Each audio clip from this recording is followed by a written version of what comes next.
Le riche et le pauvre Lazare, 7e partie. Les enseignements de Jésus sur le riche et le pauvre est un de nombreux aperçus sur l'au-delà. Il parla beaucoup de la vie future.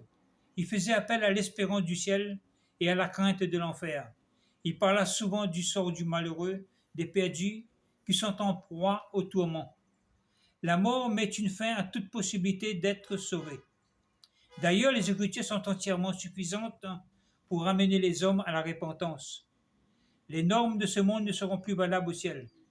Beaucoup de ceux qui sont le premier et le plus en vue ici-bas seront les derniers là-haut.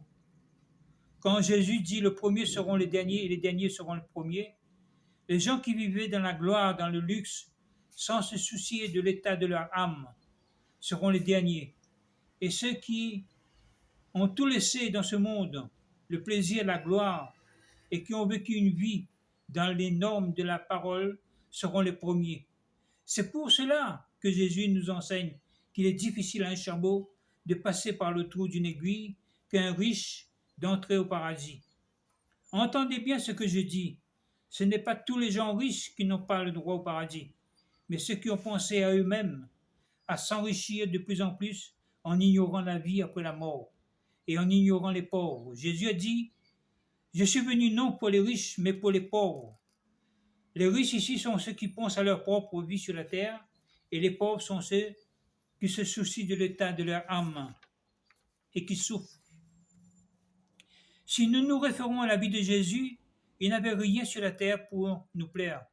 Il n'était pas venu pour sa propre gloire, mais pour notre propre gloire. Il n'avait pas de maison, même pas une pierre pour mettre sous sa tête pour dormir. La plupart du temps, il dormait dans la nature. C'est vrai que l'exemple de Jésus laisse à désirer, mais pour ceux qui connaissent la valeur de leur âme et se donnent donc tout entier à lui. Car derrière cette vie misérable, il y a une grande promesse. Cette promesse, celui qui sortira vainqueur sera sauvé. Le plaisir de ce monde ne nous mène nulle part.